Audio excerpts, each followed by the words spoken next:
we're back. Mark Haynes. It's section 105 here in the building, or I should say respective buildings. We are not currently in the same building.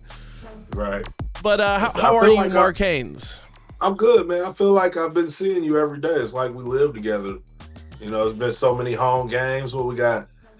4 more to go? Yeah, 4 or so to go home games. Yeah. And it's I don't know, man. This Kings team is crazy. It's like they're up, they're down, they're sideways. It's hard to know what to make of them. What do you make of the Jonathan Kuminga saga going on right now? Obviously, as of today, the news breaks, obviously, that he has demanded a trade. So, there's been lots of speculation that he would demand a trade or would request a trade, but he's officially demanded a trade. Shams Charania reporting that the Steve Kerr-Jonathan Kuminga relationship is fractured beyond repair, which I think is stating the obvious. That has been clear for a while now. What's going to happen with Jonathan Kuminga? What's going on? Why haven't the Warriors moved him already? He's obviously now eligible to be traded again. What is he being moved soon? What do we think about this? When I look at it, I think today was a slow news day. That's what I think. Obviously, it's like, oh, he requested a trade. Who didn't know that was going to happen? That's like when you wake up Monday morning and you know you have work, and then you wake up and you're surprised because it's Monday. You know what time it is. Like, we knew what was going to happen with this situation. My fear is that there's something inside of me that says nothing's going to happen. I'm almost willing to go out on a limb that, Jonathan Kuminga is going to be stuck. I hope that's not the case. I would like to see him go somewhere and play, whether it's Sacramento or I forget who the other team was. That name keep popping up, but Jonathan Kuminga is too good of a player, too good of a young player to be sitting at the end of somebody's bench, even if it is the Golden State Warriors. Yeah, I mean, definitely. I mean, it's just so confusing because the Warriors gave him this money in the offseason, right, to essentially make him happy or to appease him. He was pretty clear with them that it would never make him happy, that, he just wanted out of the Golden State. But they gave him this money, and now it's just in this weird situation where he probably doesn't have the same flexibility he might have had if the Warriors could have pulled off a sign-and-trade in the offseason. So now, but there's no way he just stays with the Warriors, though, right? They're like, you alluded to it, but why? Like, there's no way that actually happens. Like, this. I mean, he doesn't play. He doesn't play. He's too good to not play, or he's at least has too much potential to not play. Yeah. So it's absolutely. Like, you really think he can just rot on the bench the rest of the season with the Warriors? I mean, that's not going to hurt the Warriors locker room? Like, you don't think that has any effect on the Warriors locker room? I mean, I know there might be problems already with that, but it doesn't hurt it more? Yeah, that's what I'm saying. I mean, I feel like not playing them is the worst thing you can do. Like, in a trade, when you look at the trade market right now, we talk about the Trae Young trade or whatever. Basically, it was a straight up swap. It was a straight up swap, no picks, no. I really think, the Hawks won. I mean, it's a weird deal. It's a weird deal, and I don't think the Warriors are going to just take anything for Kuminga. Well, and clearly, for whatever reason, they're willing to just sit them there and let them rot. Because everybody wants to, with all these feel like you see the Trey Murphy news with Pelicans. If they was going to get rid of Trey, it would take at least 3 first-round picks or whatever. I don't think you're going to get any picks with Jonathan Kuminga, and I don't think you're going to get an even swap to where, oh, we get rid of Kuminga, but we bring in somebody that's going to help us be a better team. I don't necessarily see that. I can see you bringing in somebody maybe with an expiring contract or something like that. But as far as helping this team, I think their best bet is to keep Kuminga and play him. That's ideal. I think that's the best situation, but I don't think that's going to happen. Yeah, I mean it's a total disaster, and my lack of glazing over Steve Kerr over the years has been well documented. I'm no Steve Kerr, apostle, if you will, I but thought I thought you sent them like holiday cards and chocolates and yeah, well, stuff.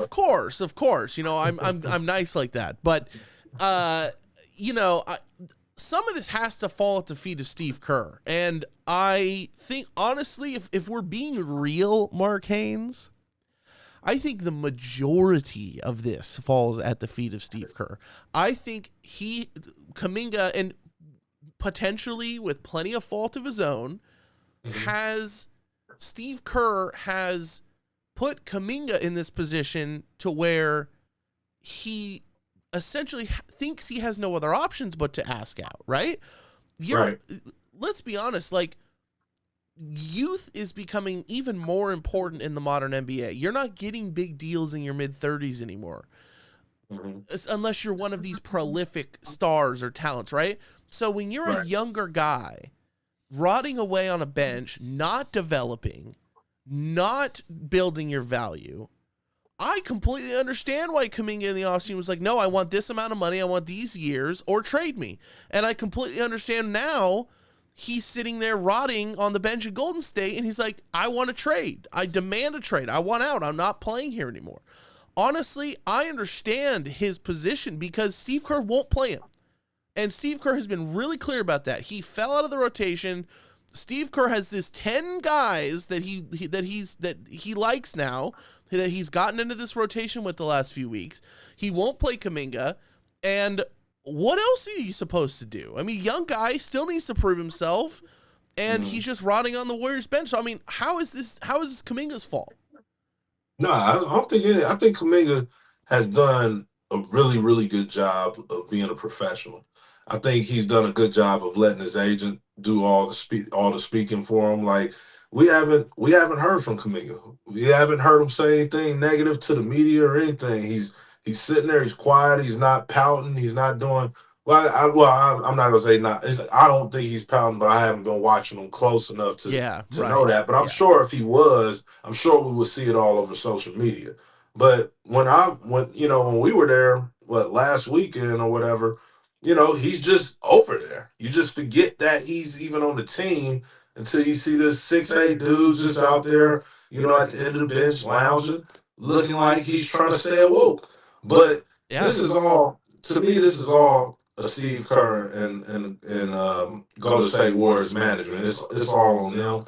I think fans feel the same way or whatever. When I look at different fans' comments or whatever on the situation, it looks like they're like, why isn't this dude playing? He's good enough to play. If you're not gonna play him, then trade him. Because it's similar to the Malik Monk situation in Sacramento. It doesn't make sense to put a player on the bench and we have this is like 2025-26 season. It's been like the first that I can remember of you have really, really good players that you're just not playing. There's multiple players throughout the league this season Right. that are just not playing without any rhyme or reason other than I have the power to not play you and I don't want to play you. Well, in some of these, and I would say it's worse in Sacramento, but it's still identifiable in Golden State, is these are not good teams. Like, granted, the Kings are much worse than the Warriors, and Right. the Warriors have Steph Curry and a prolific star Hall of Famer still playing really well. Draymond Green, Jimmy Butler, guys like this. I mean, the Kings have some guys like DeMar DeRozan, exactly, but they're not on the same playing field. But let's be honest, they both fall into the category of not great teams. The Kings are Yeah. just significantly worse than the Warriors. Like, Yeah. how is a guy like Malik Monk not finding any playing time in Sacramento? And now the reporting coming out today that the Kings aren't even shopping Malik Monk. And I don't know how much, if I think that's completely accurate or not, but there's reporting coming out today that the Kings aren't shopping Malik Monk. And then it's like, okay, well then why don't you play him? And now I know Doug Christie has been playing him more recently, but then the same thing for Kuminga. Like, either just move on from him, cut bait, right? Like, get your second round pick or get 2 seconds, or I don't know, who knows what you can get for him in this current market, but cut bait, Right. give him a fresh start. You free up that money on your side. I mean, it's not insignificant money moving forward for Kuminga, and just move on. Like, I don't understand this whole don't play him, all these DNP coaches' decisions. Yes. Like, and like these guys, is this CBA really that bad? Is this CBA really what's been causing all this? Like, I know everyone's like, well, you know, this guy makes a little too much money and blah, blah, blah, like the CBA. Everyone blames the CBA for this, or for all these weird things happening in the NBA. I don't know if I buy it that much. I think it has a large part to do with like why there isn't much movement going on in the NBA for sure. But when it comes to these individual situations and just benching guys like that, like winning games and losing games have nothing to do with the CBA. You know, competing, putting out your best product doesn't have anything to do with the CBA. Right. Like Dominguez, whether he plays 30 minutes or 0 minutes, his check is going to clear on the 1st and the 15th. Yeah. Whenever Unlike he gets mine. paid. Unlike my Yeah. check. Unlike Yeah, my check yeah. that doesn't clear. They all bounce these days. Yeah, But you yeah. know, I'm waiting. I'm waiting every week. You know, I don't know when it's gonna come, but when it come, I got it. But Whoa. Okay. All that, right. that All was right. wild. All right. I felt that. All right. And that's just how it goes around Yo, here. That's how we roll. Oh, It's man. all good. You know how other stuff rolls? How's that? How's that? Okay. Anyways, we'll move on. Ja Morant. This is another situation. I mean, he and Vince Williams Jr. got into it the other day. This, to me, is one of the more predictable things happening in the NBA. You have a very often injured Ja Morant who has talent out of the building, right? Like, Ja Morant's talent level is akin to his leaping ability. You know, like, they are just both off the charts. Like, Ja Morant is one of the more talented guys, or at least explosively talented guys in the league. But he's often injured. And I think that's what is driving a lot of this. There's a lot of off-the-court antics with Ja. There's a lot of injuries, does not play a lot of games. And I think his teammates are getting tired of it. His teammates want to move on with their careers or move on with their season, but you have all this Ja stuff always seemingly coming around the team and happening around the team. Is this all Ja's fault? Does Ja just need a fresh start? Like, why can't Ja seem to have a little bit of smooth sailing at any point in his career at this point? And yeah, that's a great question, because that's what I want for Ja. I want We to all see that do. fresh start. I want to see what happens in the next chapter, because I think his tenure, and I think I might have said it somewhere or in conversation or whatever, but I think Ja's time in Memphis should have ended already. Oh, I certainly. think I think the gun antics and all that or whatever. The I rabbit think has the gun, Mark. The rabbit has the gun. yeah, the rabbit has. I think things just need to change. Like when I seen Desmond Bain leave the Grizzlies, I thought that was the first sign of this is going to be a whole rebuild situation. I obviously they have been trying. It sounds like to get rid of Ja or get him to a new destination.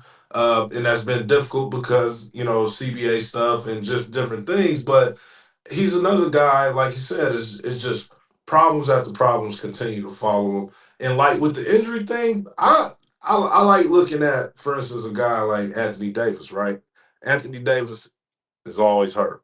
There's no question about it. And I remember telling a friend of mine when he went to the Lakers, I was like, yeah, he's always hurt. There's a difference between being hurt and being unable to play. Right. Yeah. A lot of times when you're in those situations,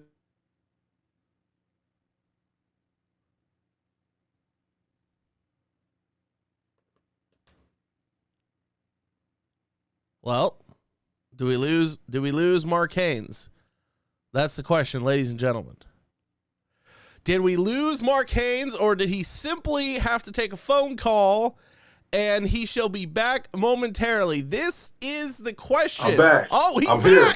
Oh, wait, I'm he's here. back. It's a phone call. I had a feeling it was a phone call, but we where still am don't I? see you. Hold Hang on, on. I'm back. Hang on. I'm here. No, we still just see a blank. We're just seeing blank avatar, Mark Haynes. Let me click back. I'll be back. All right, come on back in, Mark. All right, well, Mark Haynes is having technical difficulties. He is more than likely receiving phone calls from sources, as he does.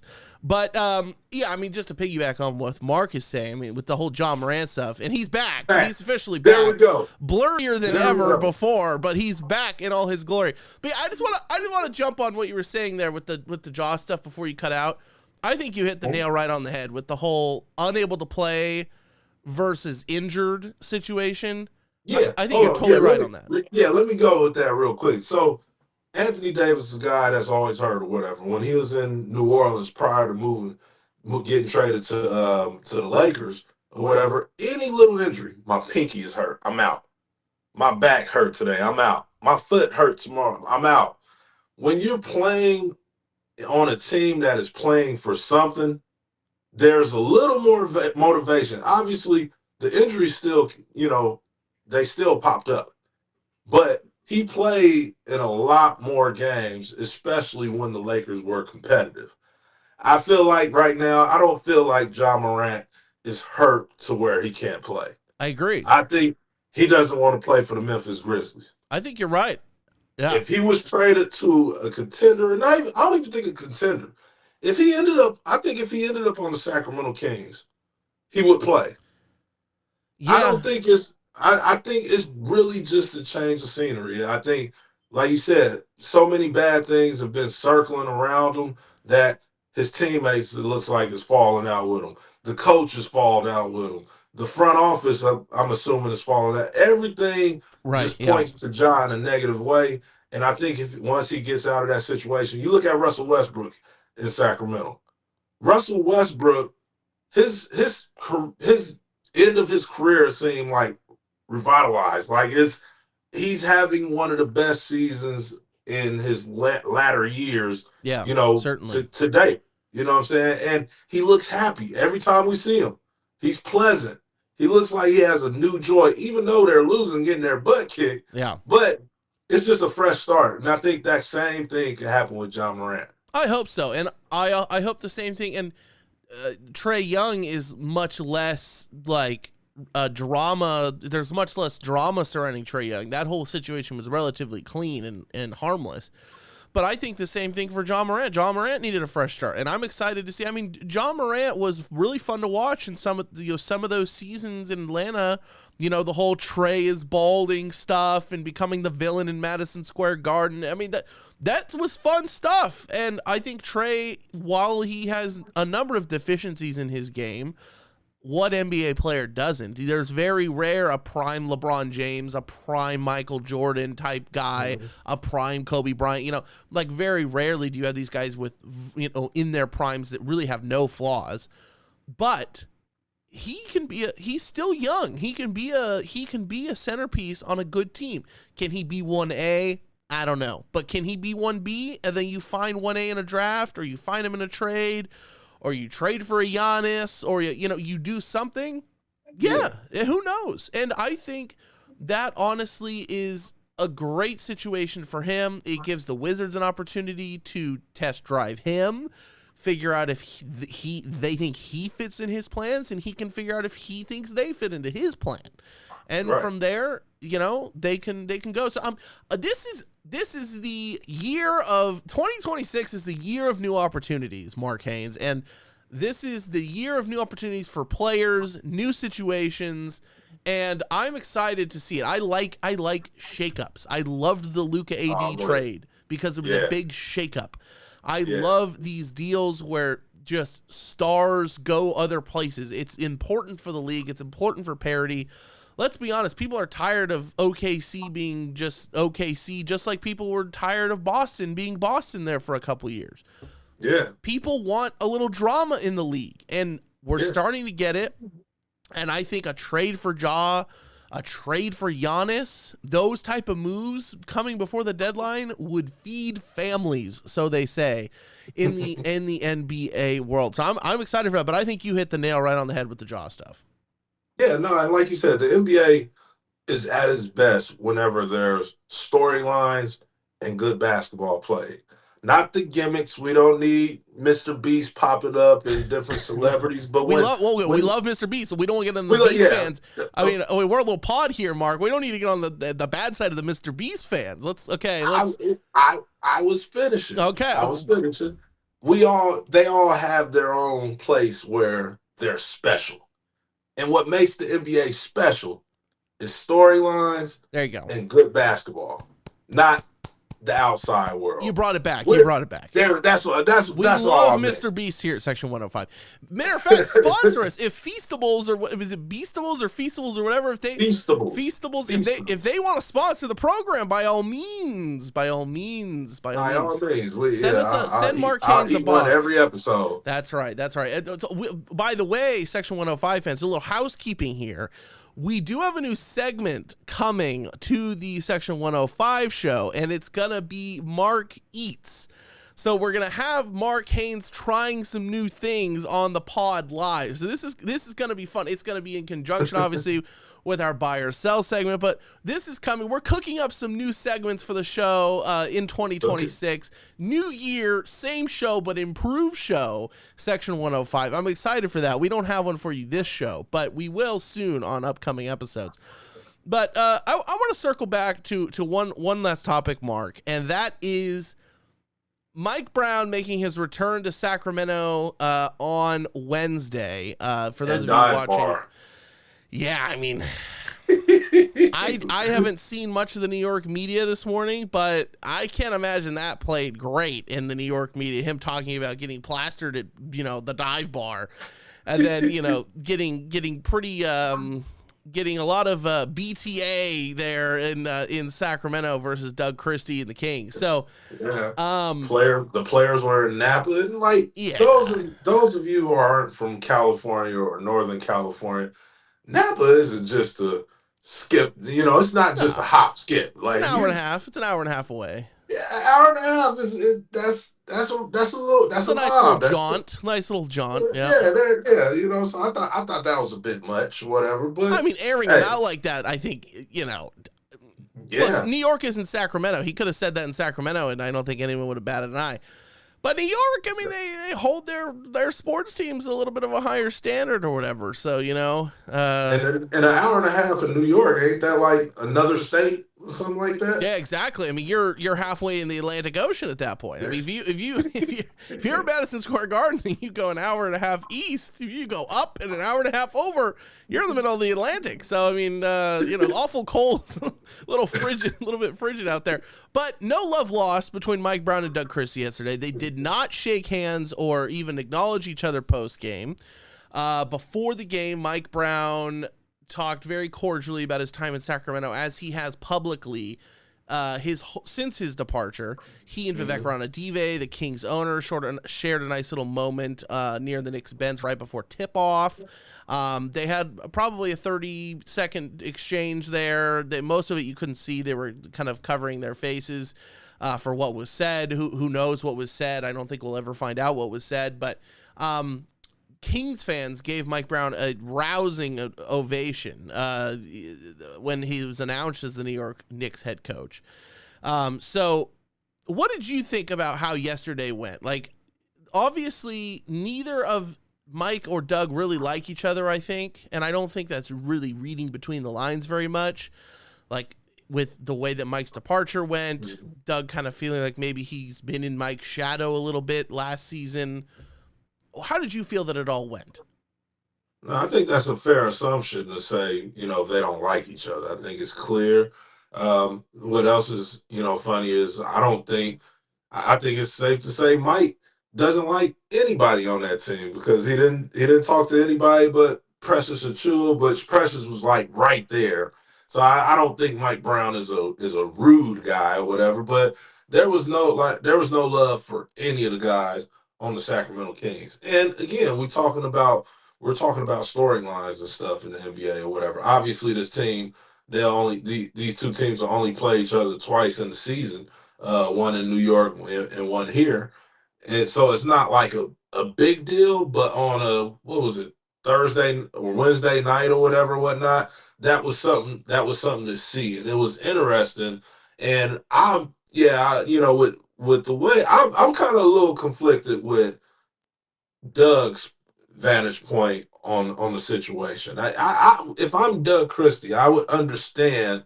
All right, Mike Brown might not like me, but if I'm Doug, I don't see a reason why you have beef with Mike Brown. Like we all, 100%. yeah, we all seen what happened, or whatever. The man was fired on his way. The Kings had a road trip. He was fired on his way to the airport right after practice, after talking to the front office then with Monty McNair And the media. and yeah, and the media Five just got minutes. through. 5 minutes after he left the scrum, Yeah, we were talking to him, and 5 minutes later he was fired. so I don't know, and I'm not saying that Doug is he did. I'm not saying he did anything wrong, but I'm saying if there is anything from his end, I don't understand it. I I don't don't either. understand what the issue is. I was when I asked him I'm just gonna about, jump in right there, like just quickly. I yeah, totally agree with you. Like Mike allowed Doug on his staff. Doug wasn't his number one pick, most likely to be on his staff, mhm, but Mike had him on his staff as Doug is a Sacramento Kings legend and a legendary figure in the organization. Mike publicly had no issue with Doug being on his staff all that time. I don't think Doug has any bone to pick with Mike Brown, and Mike Brown has never spoken ill of Doug Christie. and that would be the only thing. If I'm Doug Christie, the only way I have a problem with Mike is, what if Mike never wanted Doug Christie on the staff? What if Doug Christie was a front office hire? Not because they just like I don't necessarily think Doug Christie went out and found Mike Woodson, for instance, or whatever. Like I think he brought back Bobby Jackson and guys like that, maybe Leandro Barbosa, but Doug could have been like, each coaching staff, they always have, a sprinkle or two that are like front office hires. It's not fully up to the coach, even though that's the, Right, way, that's how it's brought to us, right, from the fan point of right. view, media, all that. But I'm curious to, if there was any real, relationship there, as far as, you know, did I want Doug Christie on my roster, on my staff? Because if he never wanted Doug, because Mike did come in with his own guys, with as he should have. But if he didn't want Doug, maybe Doug felt some type of way the entire time. I could see that, but to be honest, like, but I think Mike not speaking ill publicly of Doug ever in any way, shape, or form, or about that topic of him being on his staff, that should give Doug enough reason to not have a bone to pick with Mike. Because at the end of the day, let's be honest, if I'm your boss, Mark, and I hire someone to work with you that you don't like, at the end of the day, like, how is that your fault? It's not. Yeah. And so why should you and the guy I hire to work with you have any Yeah. problem with each other? I mean, yeah, you might not have picked your coworker, but it's not your coworker's fault. It's the guy that hired him, your boss, or in this case, the front office, if that's true. Again, we're not saying that for sure Mike didn't want Doug, but we're saying Right. if that's true and if that is what happened, it's still not Mike Brown's fault. And Mike Brown never spoke publicly ill of Doug. So, again, I don't think that's a reason, even if privately, behind the scenes, Mike Mhm. was saying and Doug knew that Mike never wanted him on his staff. I don't think, because of the way that Mike handled it, I don't think you have any bone to pick. And honestly, the biggest winner in this whole situation, publicly, is Vivek Ranadive, and that's saying a lot because he's been getting flamed for the last year in the media, and rightfully so, and by the fans. But Mike Brown could have made this way worse for Kings ownership and for the Kings organization, and he chose to take the high road and not. Now, again, that's probably a little bit of pragmatism on Mike's part as well, right? Like, you don't usually prolong your career by trashing future or past employers, regardless of the situation. If you want to stay in the league, you usually shut up about these things and just go out and find your next job, right? So, who knows? But I mean, I thought the reunion was handled well by Mike, and I'll give the Kings a C plus. Like, they got by. They did what they had to do. There was no tribute video for Mike, which I'm not saying you needed to have one, but he did break the drought, and he got you guys out of, he got you back to the playoffs. That's funny. I think he deserved one. I do too, but he was never going to get one. Coach of the year unanimously, the first ever. Yeah. He literally made history, broke the 20-year drought. I definitely think there could have been more done, especially, and maybe you're on the edge on it, right? Maybe you're planning, you're like, I don't know how we want to approach this, and but we'll see how the fans react. And you see immediately during the starting five announcement, as soon as they said Mike Brown, the crowd was louder for Mike Brown than any of the starters. so like, I think that should have clicked in, like, all right, let's go ahead and do this or whatever. Like, he give the man his flowers, he deserves it. And I think the Kings dropped the ball on that. I agree. Did he win them a championship? No, but there's been people that passed through the Sacramento organization that's been celebrated who hasn't done squat. It was just, let's just keep it honest, keep it a buck. So I think, for sure, bring one of the few coach of the years that you've ever had in the organization, the only in history to be unanimous. Yeah, he's their best coach in 20 years. He took them back to the playoffs. Not only that, they were one of the most fun teams in the NBA. Like, it wasn't just like a kind of the number one offense in history. Yeah, high flying, crowd pop, beam team. Yeah, I mean, it's a special moment. Regardless of what happens in the next 20, 30, 40 years in the Sacramento Kings franchise history, the Mike Brown, the beam team, that season, that will never be forgotten. It will live on in Kings lore. And again, yeah, they didn't win a championship or whatever. And, other organizations might clown the Kings for celebrating that. It's like, well, act like you've been here before. Well, I mean, the Kings haven't been there before. So it's like, right. Like, that will be celebrated among the franchise for decades to come in the memories of Kings fans. So, yeah, give the man a tribute video. He deserved it. Think about this. Like, young kids growing up, and I mean from probably even college to high school, middle school, or whatever, whatnot. Young kids are not anymore. They're not talking about the Chris Webber and Doug Christie, Bobby Jackson heydays and losing to the Los Angeles Lakers in the conference finals and how good that team was. The only team youngsters in Sacramento are talking about is right. The Beam team. Absolutely right. There's no mention. You listen to all even the local podcasts, local radio. They don't say, oh, well, we want to see this team get back to, the Chris Webber days. No, right. They say the Beam team. Right. That's where they're trying to get. That's the pinnacle at the moment. They want to get back there and grow past that. Yeah. And it's, so it's like, he's one of the biggest in the last 30 years of the franchise existence. Mike Brown, in a short time, has made his mark as one of the biggest figures in organization history. Yeah, no doubt. No doubt. And all that to say, he's just one of the more beloved figures in Kings history. Class act. Because he's a class act. And so, like, not only is he one of the more influential figures in Kings history because of that season and the culture shift and all that.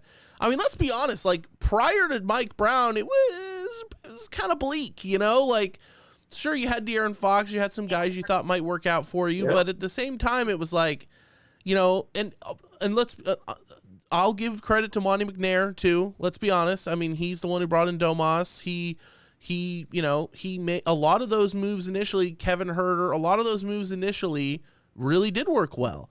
And then towards the end of Monty's tenure, Vivek gets involved. They make some bad decisions. They get fired, and it just starts to spiral, right?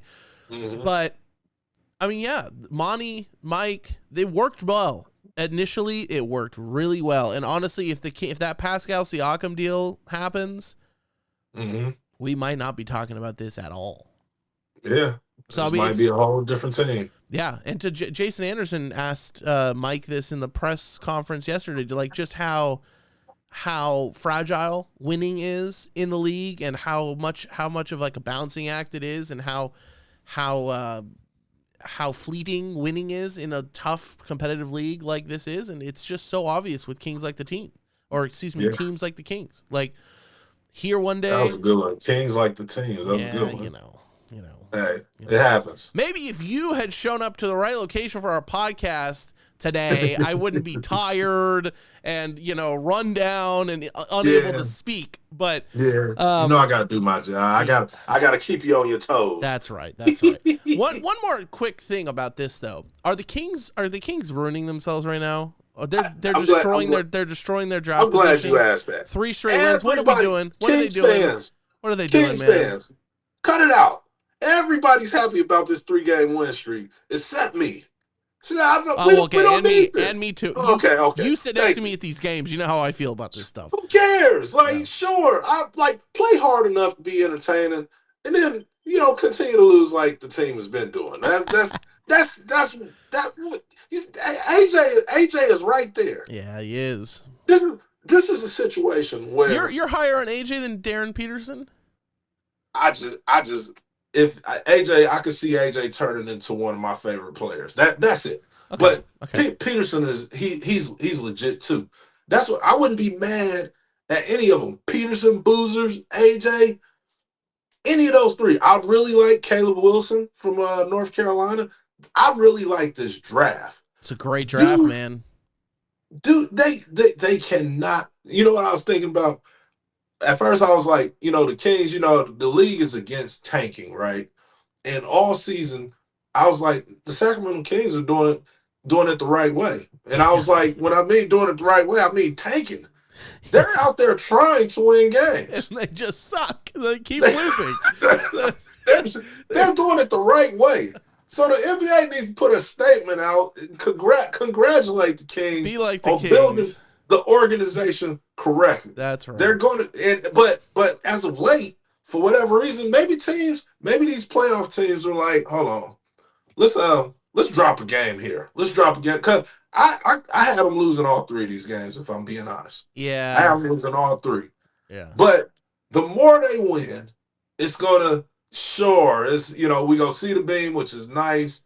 It's fun. It's a lot. Everybody's smiling and everything like that. But at the end of the day, you're going to be very upset. Like, imagine if the team went on a 20-game win streak right now, right? It means absolutely nothing. Well, you would be like 500. Yeah, they'd be a little over 500. But look at the Clippers, man. They've won 11 out of 13 or something. And they're still like 17 and 23. Like, they're still 6 games under 500. It's like, wow. Like, you really dug a deep hole. But I don't care about no play-in or no first-round exit. Well, that's because you have your first-round pick. That's because you have the Kings have your first round. I'm looking at AJ. You're not like the Clippers. You're not like the Clippers who those first-round picks are going to the OKC for the next decade. It's like, you got to win if you're the Clips, It's like... They got to help the rest of the league out. Yeah. That's what they got to do. Yeah, they really watch OKC get AJ or Boozer or something crazy. No, that's a wrap, bro. That's a wrap. Or the Mavs. The Mavs get him.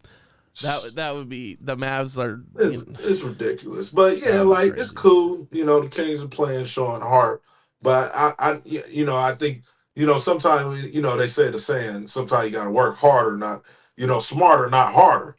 That's why I need them to do this season. Be smart. Yeah. But can we rely on this? Think about this. This is an older team. This is guys. We got 38-year-olds, 37, 30, whatever they is. They don't care. Not at about all. that first pick. They don't care They're about playing that. for pride. You're telling me DeMar DeRozan cares about the Kings franchise? You're telling me Russell Westbrook cares about the Sacramento Kings health of the franchise? Yeah. No, he does. You're telling me Domantas Sabonis cares about the future of the Sacramento Kings franchise? Like, let's be honest, okay? Like, Mike Brown might have. Mike Brown might have. De'Aaron Fox might have, but you ship both of them out of town. So, like, no, these guys don't care. I mean, maybe Dylan Cardwell does, but it's like, that's cool. Dylan Cardwell's a role player. Yeah, right. But yeah, no, you're totally right on that. And they got to stop winning, and they got to like, honestly, like, these 3 wins are not going to help it. If they lose, like, let's say they lose out on the top lottery odds by like a game or 2 at the end of the season, you're going to look at these games, you'll be like, yeah, you beat LeBron James, Kevin Durant, then you went in at home and you won another game that you probably shouldn't have won. You might look back at these. All right, let's get in. We're already. Look at it. We're 40 minutes deep into this, but let's talk real quickly a buy or sell segment. So we'll have music for this at some point, but of course the shoddy production manager Jeremiah doesn't know how to do anything, so we don't have music for the segment. But fire that guy. Yeah, he really should. I don't know. He doesn't know what he's doing. He certainly doesn't know what he's doing. Buy or sell segment. Mark Haynes, are you ready, or should I go first? Because I have a feeling you haven't thought about this, because this is a classic Mark Haynes move not to think about the buy or sell. Well, I actually did, and I doubled down. Oh, okay. But okay. no, Wait, do I have sound effects here? No, wrong one. I don't know what I'm doing over here. But anyways, go. Mark Haynes. You probably want to take it back anyway, because I already started it. My sell was selling these wins. No. What did you sell? The wins. This 3-game win streak. Pick something else. You don't know how upset I am about bad buy or sell. You can't just take a topic that we were talking about and turn it into your buy or sell. We've been doing this buy or sell, Mark Haynes, for well over a year. There's no way you are still not doing it correctly. Think of a better buy or sell. This is not a good buy or sell. I'll be ready, but that's why I'll think of another one. We just accidentally got in there, but yeah. Pause, but yeah. Yeah. That's crazy work. That's crazy work. Okay, so buy or sell segment. I'll go. What I'm selling, or it's kind of complicated. Okay, so but we're gonna simplify it. What I'm buying is modern technology, and I'm buying things like, your smartphones and these computers that we record on, these microphones we use. I'm buying modern technology, but I'm also selling it at the same time, because modern technology has ruined our lives, Mark Haynes.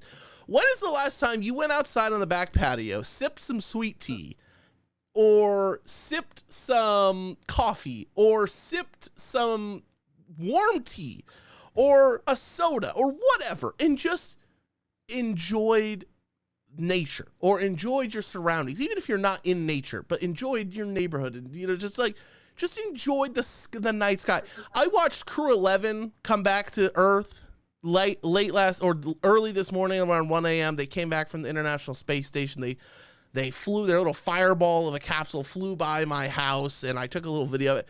And I just was out there thinking, like, modern technology has ruined stargazing, has ruined sunsets. All you have out is now people with their phones, and they're just filming everything. And I'm guilty of it. I'm not saying I'm immune, but like, we need to get back to where phones just aren't out all the time. Like these plays, people will show sports clips from 20 years ago, and everyone's on their feet and they're watching the game, right? And now, but the only clip he's got is the original clip. Well, yeah, but now you look at these clips, and everyone in the arenas, they just got their phones up. And look, I get it. It's fun. It's good memories. I do it. Everyone does it. We need to find a balance, man. And AI's taking over, and robots. We're cooked, man. We're cooked. And so that's my sell. My sell is the is the proliferation of modern technology into our lives and the lack of ability to unplug. That's my sell. That was a good one. That was a good one. It was a little rambly, but you know.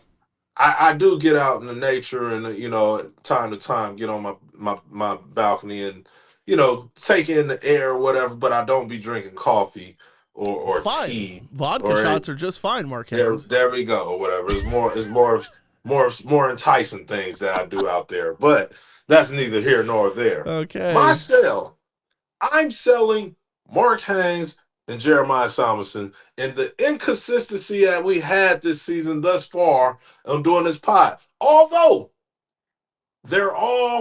every time we miss an episode or miss a week, it's been crazy. We've both been sick. Oh, Jeremiah got me sick. I've been sick for like 3 weeks. Whoa! I got you sick? Who showed up to the game coughing his lungs out before I had to go on the road to Los Angeles and watch this team lose 2 games to the Clippers and the Lakers?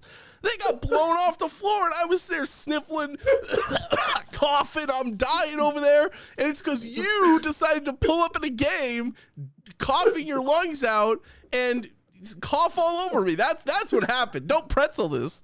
And I haven't recovered. I'm still sniffling. I haven't recovered. It's been 2.5 weeks. I'm still dying. Every morning I wake up, I'm like, you got it's another more week in there. That next week is gonna be all right. No, it's more than that because I saw you yesterday, and you're still dying, and you're a week ahead of me. Yeah, so that's why I'll keep you updated on how it's going. So it's at least 3 weeks. It's at least another week. But I'm selling us, and we're getting healthy. We're getting healthy, and we're going to get right, and we're going to have multiple episodes a week. I'm saying it on camera. Multiple episodes a week coming up in studio, remote, all that. And that's what I'm selling. We go get the ball rolling. We go get this thing moving in the right direction. That's right. And I'm just going to commemorate this. I think this is literally the first time in this show's history that I have not worn a flannel on the show. We're in a hoodie today. I think the guy who comments on our videos calls me Checkers. I think he'll appreciate the fact that I'm in a solid color today. Little Nike fleece. Little shout out Nike. Where's the logo? There it is. Nike. Little Nike fleece. Checkers with the check. With the check, that's right. Well, this has been Section 105. We're going to be back with another episode soon enough. Stay locked into our YouTube. Hit the subscribe. Hit the bell, all that good stuff. And we'll be back with another episode shortly. Mark Haynes, enjoy the night.